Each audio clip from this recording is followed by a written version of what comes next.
Nama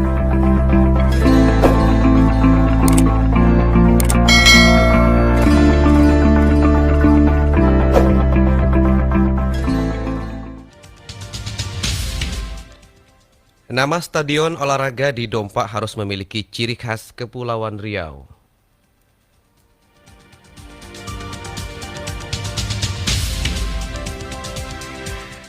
Pemko Tanjung Pinang bersama Pertamina dalam waktu dekat akan meluncurkan kartu kendali gas 3 kg.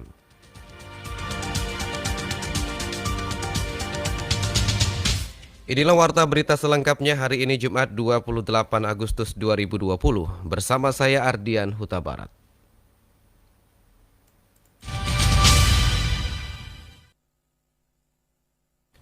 Sekretaris Daerah Provinsi Kepulauan Riau Tengku Said Arif Fadilah mengatakan bahwa nama untuk Stadion Olahraga Kebanggaan Kepulauan Riau haruslah memiliki ciri khas daerah Kepulauan Riau.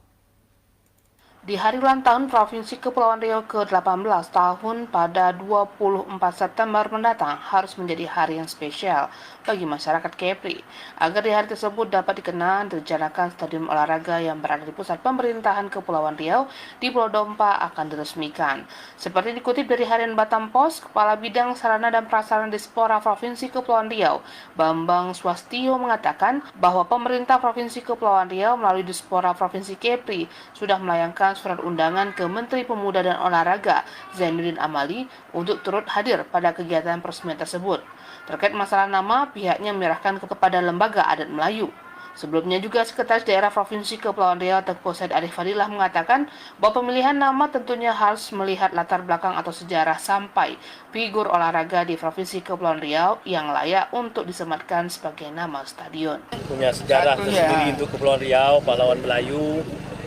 Ada 3 nama yang diusulkan Lembaga Adat Melayu. Miram Dewa salah satunya. Ya, ada. Miram Dewa. Ya. Miram Dewa di situ. Kita kan mengamalkan stadion di daerah Bumi Melayu. Tentunya orang gagah perkasa. Tentu sebagai melambangkan bahwa kegiatan itu kegiatan yang fisik dan olahraga yang kita inginkan. Tapi di daerah sesuai dengan kondisi wilayah kita di daerah Bumi Melayu ini. Lebih lanjut dirinya berharap dengan diresmikan Stadion Dompak tentu memberikan warna tersendiri bagi perkembangan pembangunan Dompak ke depannya. Karena ini merupakan cita-cita yang sudah lama dan baru dapat diwujudkan melalui pembangunan secara bertahap. Reporter RRI Ereta Fitra Insani melaporkan. Pelaksana tugas PLT Wali Kota Tanjung Pinang Rahma menerima 2 instruksi langsung dari Menteri Dalam Negeri Tito Karnavian terkait pelaksanaan pilkada dan penanganan wabah COVID-19. Pelaksana tugas Wali Kota Tanjung Pinang Rahma menerima 2 instruksi langsung dari Menteri Dalam Negeri Tito Karnavian saat memenuhi undangan Mendagri di kantor Kemendagri di Jakarta. Menurutnya instruksi tersebut berkaitan dengan pelaksanaan pilkada 2020 yang akan dilaksanakan pada tanggal 9 Desember mendatang, di mana Kota Tanjung Pinang akan melaksanakan pemilihan gubernur dan wakil gubernur Provinsi Kepulauan Riau. Rahma mengatakan Mendagri meminta agar pelaksanaan Pilgub Kepri di Kota Tanjung Pinang dapat berjalan dengan tertib dan aman. Kemarin itu saya diundang Pak Menteri, salah satunya pertama tidak lama lagi kita akan laksanakan bersama pilkada. Kota Tanjung Pinang kan ada pilkada untuk pemilihan gubernur dan wakil gubernur. Pak Menteri langsung menyampaikan ke saya, pertama harus berjalan dengan aman, tertib, dan terutama mudah-mudahan tidak ada terjadi sesuatu yang tidak kita inginkan. Rahma juga menjelaskan Mendagri Tito Karnavian meminta agar Pemko Tanjung Pinang mengkampanyekan penggunaan masker secara masif. Untuk itu dirinya akan melibatkan banyak pihak, diantaranya ibu-ibu PKK, mulai dari tingkat kelurahan hingga tingkat Kota Tanjung Pinang, agar kedisiplinan dan kepatuhan masyarakat dalam menerapkan protokol kesehatan terus terjaga. Ini kan untuk lebih meningkatkan kedisiplinan dan kepatuhan masyarakat, dilaksanakan secara berkelanjutan dan ini perlu ada satu gebrakan lagi sehingga bisa terasa begitu pentingnya dan wajibnya kita pakai masker. Pelaksana tugas Wali Kota Tanjung Pinang Rahma menambahkan pertemuannya dengan Mendagri juga terkait pengambilan SK dirinya yang telah ditandatangani oleh Mendagri sebagai Wali Kota Tanjung Pinang definitif. Selanjutnya SK tersebut akan diserahkan ke Gubernur untuk ditindaklanjuti. Namun Rahma belum mengetahui secara pasti kapan dirinya akan dilantik. Reporter Aryo Wisnu, RRI Tanjung Pinang. Masyarakat Kabupaten Bintan diimbau untuk berhati-hati dan bijak dalam menggunakan media sosial agar tidak terjerumus dalam menyampaikan informasi yang tidak benar atau hoax memasuki masa pemilihan kepala daerah serentak 2020. Saran dari kami, khususnya di Polres Bintan, mudah-mudahan masyarakat kita bijak dalam menerima berita ataupun membaca berita, kemudian mengecek dulu kebenarannya, sehingga tidak tersangkut terkait ujaran Jelang kebencian. pemilihan kepala daerah secara serentak 9 Desember 2020, Kepolisian Resor Bintan AKBP Bambang Sugihartono mengimbau masyarakat untuk berhati-hati dan bijak dalam menggunakan media sosial. Mengingat jika tidak mengindahkan imbauan kepolisian, dikhawatirkan masyarakat pengguna media sosial terkena Undang-Undang ITE. Karena oknum tidak bertanggung jawab terkadang memanfaatkan jejaring sosial menyebarkan berita atau informasi yang tidak benar, berita hoax, untuk memecah belahkan persatuan kesatuan bangsa.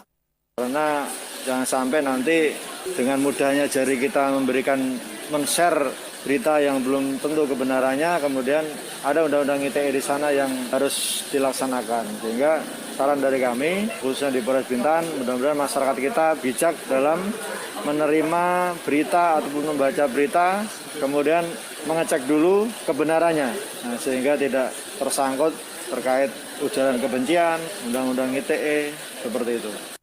Hal senada juga diungkapkan Koordinator Divisi Pengawasan dan Hubungan Antar Lembaga Badan Pengawas Pemilihan Umum Bawaslu Kabupaten Bintan Dumoranto Situmorang, bahwa Bawaslu Bintan sudah membentuk petugas IT untuk mengantisipasi ujaran kebencian di jejaring sosial. Karena Bawaslu Bintan masih menunggu dari Bawaslu Provinsi Kepulauan Riau untuk Juknis yang bekerja sama dengan Kepolisian Daerah Kepulauan Riau. Provinsi lagi buat MOU-nya, tapi belum kita rencana mau bekerja sama dengan anti hoax yang ada di Polda kan. Iya, kita memang sudah memikirkan ke sana. Makanya kita coba jalin kerjasama sama, betulan kan itu adanya di polisi kan, di hoax gitu kan. Kita memang siapkan satu orang itu ya yang menangani humas di Bawaslu Kabupaten Bintan, rencananya mau terbantukan untuk mengawasi IT itu. Menurutnya, pengawasan di jejaring media sosial penting dilakukan untuk mengantisipasi perpecahan yang dikhawatirkan memicu konflik di tengah-tengah masyarakat di masa pesta demokrasi pemilihan kepala daerah serentak 2020, baik itu gubernur dan wakil gubernur Kepri maupun bupati dan wakil bupati Bintan. Reporter Febriansah, RRI, Tanjung Pinang. Di tengah pandemi COVID-19, saat ini penerimaan pajak dari pembuatan paspor turun drastis sebagai wujud peningkatan pelayanan karena COVID sekaligus mendongkrak PNBP. Kantor Imigrasi membuka layanan jemput bola pembuatan paspor baru atau penggantian secara kolektif. Di tengah pandemi COVID-19 saat ini, penerimaan pajak dari pembuatan paspor turun drastis. Untuk menyiasati hal tersebut, Kantor Imigrasi Kelas 1 Tanjung Pinang melakukan terobosan dengan program Easy Paspor di seluruh wilayah kerjanya. Easy Paspor ini dilakukan guna pendekatan pelayanan pembuatan paspor di tengah-tengah masyarakat umum maupun perkantoran. Kepala Kantor Imigrasi Kelas 1 Tanjung Pinang, Irwanto, kepada RRI menyampaikan jika ada satu wilayah atau satu perkantoran yang akan membuat paspor, cukup dengan melayangkan surat permohonan ke kantor imigrasi setempat asal pemohonnya sebanyak minimum 50 orang. Petugas imigrasi akan mendatangi lokasi warga masyarakat atau perkantoran yang sudah ditentukan terlebih dahulu sebagai wujud jemput bola peningkatan pelayanan karena COVID, sekaligus juga mendongkrak penerimaan negara bukan pajak atau PNBP.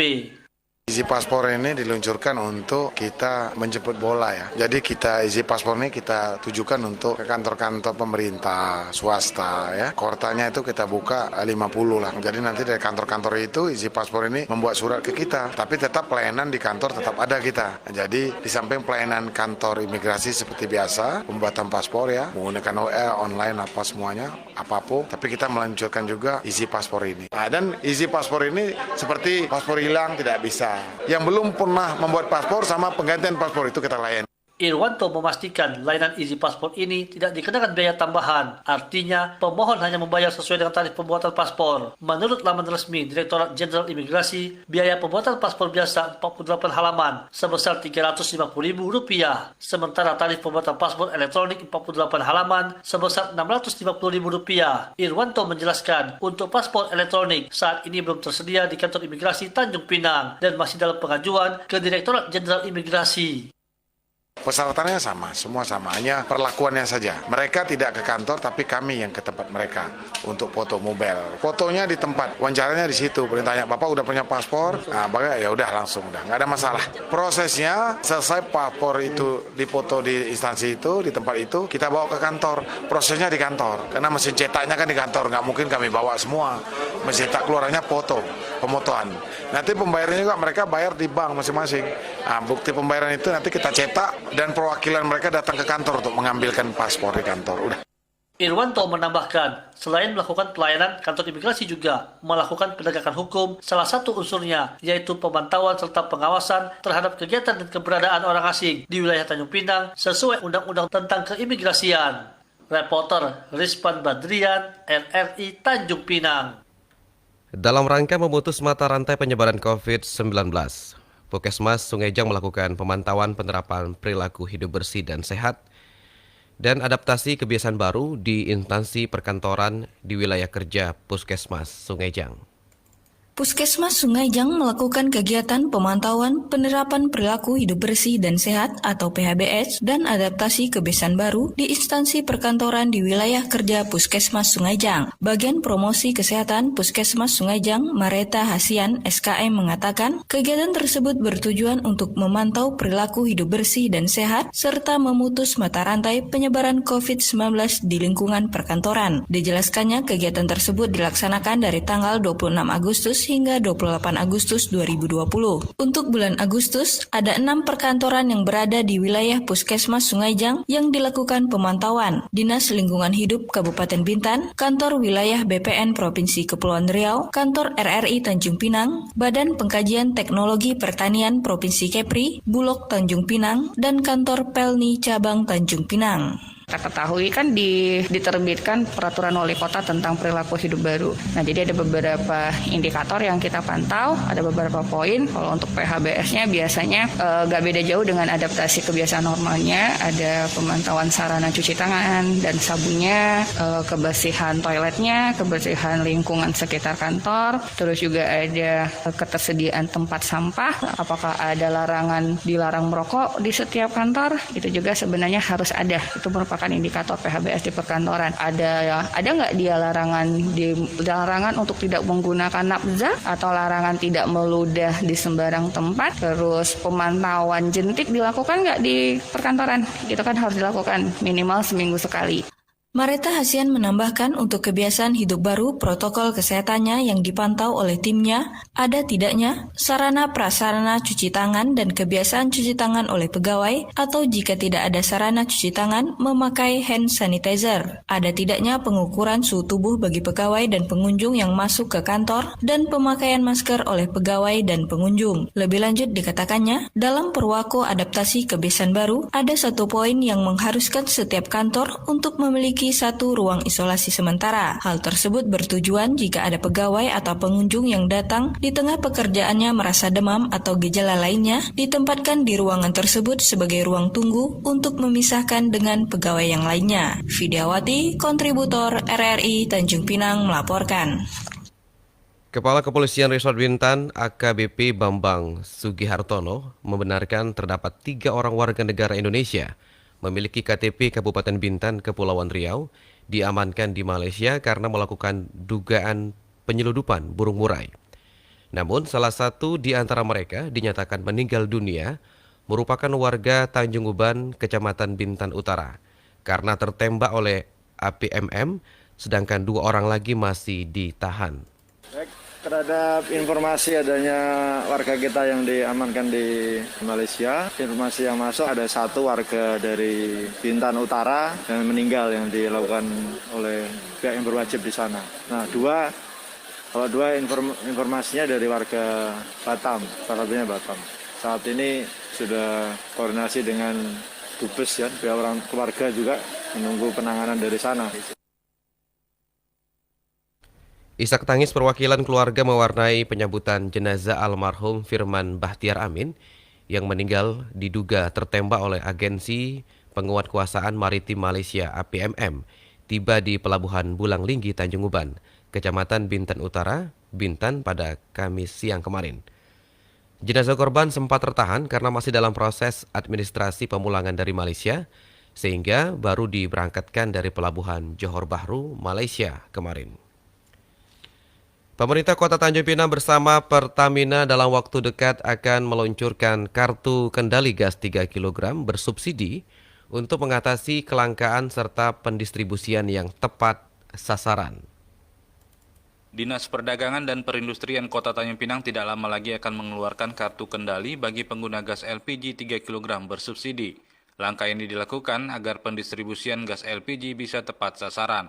Demikian disampaikan Kepala Dinas Perdagangan dan Perindustrian Kota Tanjung Pinang, Ahmad Yani, kepada RRI. Menurutnya, pihaknya sudah melakukan rapat dengan Pertamina dan juga para agen terkait mekanisme dan pendataan para penerima kartu kendali gas 3 kg. Sehingga bila diterapkan nanti, hanya pemilik kartu kendalilah yang bisa membeli gas melon tersebut. Ahmad Yani juga menjelaskan dalam sebulan penyaluran gas 3 kg di Kota Tanjung Pinang bisa mencapai sekitar 182.000 lebih yang ditujukan kepada masyarakat miskin dan para pemilik UMKM khusus usaha mikro. Itu kan subsidi dari pemerintah ya di masyarakat miskin dan UMKM. UMKM khusus usaha mikro. Jadi yang tidak punya kartu tidak bisa beli. Karena selama ini kan tidak semua orang miskin yang memakai, bahkan orang yang menengah lebih masih memakai itu, maka tidak tepat sasaran. Makanya kalau dengan kartu sudah tepat sasaran. Mungkin paling cepat 1 bulan, nggak bisa 1 minggu. Ini kan proses harus ada perwakunya. Disinggung tentang masih banyak masyarakat mampu dan rumah-rumah makan yang menggunakan gas 3 kg tersebut. Ahmad Yani mengatakan bahwa Disperdagin Kota Tanjung Pinang tidak bisa melakukan penindakan, karena pihaknya hanya memiliki tugas untuk melakukan pembinaan. Sementara untuk penindakan, wewenangnya ada di Pemprov Kepri melalui Dinas ESDM. Iya memang susah, kita kan nggak mungkin melakukan pengawasan 24 jam kan gitu di sini. Paling kita turun 1 hari, 1 bulan lagi baru kita turun, 1 minggu lagi turun tempat yang sama gitu. Kalau ya, itu di provinsi, kita kan tugasnya itu pembinaan, karena itu dinas energi, kita kan nggak punya dinas energi, provinsi, kewenangan provinsi. Kepala Dinas Perdagangan dan Perindustrian Kota Tanjung Pinang Ahmad Yani menambahkan kebijakan penggunaan kartu kendali gas 3 kg dilakukan untuk mengantisipasi adanya oknum masyarakat mengambil keuntungan dengan memborong tabung gas melon tersebut dalam jumlah banyak. Sehingga diharapkan dengan adanya kartu kendali, kesulitan yang dirasakan oleh masyarakat tidak mampu untuk mendapatkan gas bersubsidi dapat teratasi. Reporter Aryo Wisnu, RRI Tanjung Pinang. Komandan Lanut Raja Haji Fisabilillah Kolonel Penerbang Andi Wijanarko mengajak seluruh personel TNI AU untuk selalu mencontoh dan mengaktualisasikan diri dari keteladanan yang telah dibangun Rasulullah SAW dalam berbagai aspek kehidupan.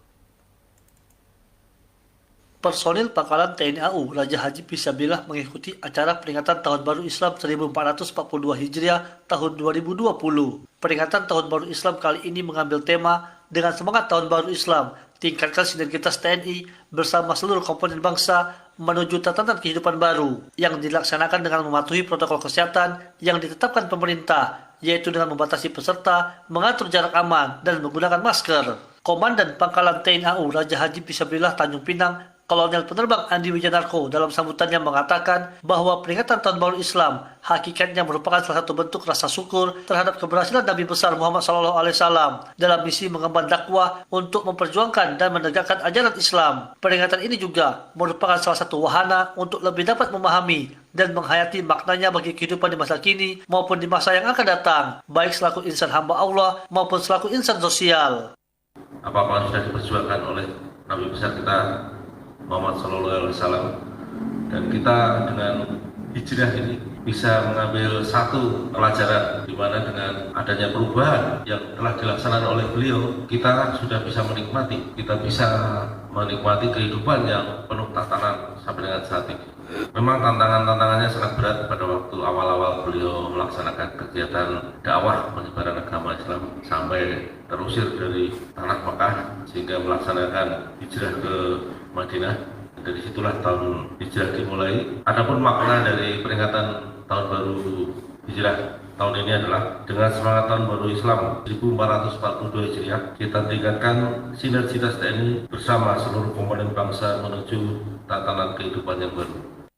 Lebih lanjut, Dalanut mengajak seluruh personil untuk selalu mencontoh dan mengaktualisasikan diri dari keteladanan yang telah dibangun Rasulullah dalam berbagai aspek kehidupan agar menjadi manusia yang beriman dan bertakwa sehingga seluruh tugas yang diberikan dapat dilaksanakan dengan baik sekaligus mengevaluasi diri dan mengukur kinerja yang telah diberikan kepada TNI AU. Sementara itu, Ustadz Dino Mustaqim menyampaikan bahwa sebagai umat muslim harus selalu bersyukur, baik bersyukur mendapatkan nikmat berupa kesehatan, panjang umur, serta berbagai nikmat yang telah diberikan Allah Subhanahu wa taala, terutama di masa pandemi Covid-19, dan tetap mendekatkan diri kepada Allah serta mencontoh keteladanan Nabi Muhammad agar menjadi manusia yang semakin baik. Reporter Rizpan Badrian, RRI Tanjung Pinang. Di masa pandemi virus corona, Pramuka diharapkan untuk terus melaksanakan karya nyata. Pramuka diminta untuk terus melaksanakan karya nyata khususnya di masa pandemi virus corona. Kemudian Pramuka juga diharapkan mampu berperan serta turut membantu pemerintah dalam mencegah penyebaran coronavirus disease atau COVID-19. Bupati Bintan Apri Sujadi usai upacara Hari Pramuka ke-59 di Relief Antam Kijang Kamis pagi mengatakan Pramuka merupakan kegiatan yang mampu mendidik karakter, memiliki jiwa sosial, penolong, dan gotong royong. Kita memang laksanakan kegiatan secara sederhana, namun tidak mengurangi daripada makna memperingati Hari Pramuka itu sendiri.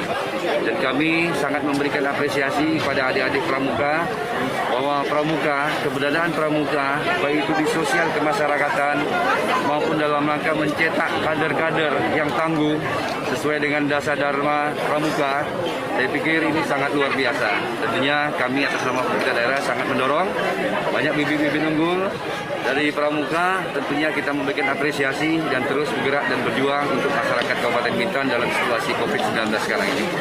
Dalam kegiatan tersebut juga diserahkan bantuan 500 masker dari Kuarda Kepri ke Kewarcap Bintan dan penyerahan rencana Pancawarsa serta penyerahan lomba karya siswa dengan tema belajar di rumah lebih asik. Kepala Dinas Pendidikan Kabupaten Bintan Tamsir menambahkan, Dinas Pendidikan Bintan mengapresiasi kepada pemenang lomba karya siswa selama proses belajar dari rumah atau BDR. Tujuan lomba tersebut guna meningkatkan motivasi siswa serta inovasi siswa selama belajar di rumah. Karena proses belajar mengajar tentunya dapat dilakukan di mana saja dan tidak harus di sekolah dan kapan saja dapat dilakukan selama pandemi virus corona. Reporter Febriansah, RRI Tanjung Pinang.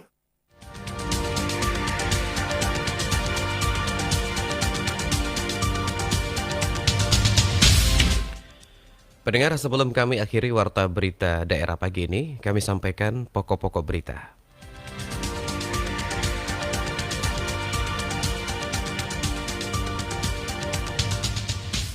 Nama stadion olahraga di Dompak harus memiliki ciri khas Kepulauan Riau.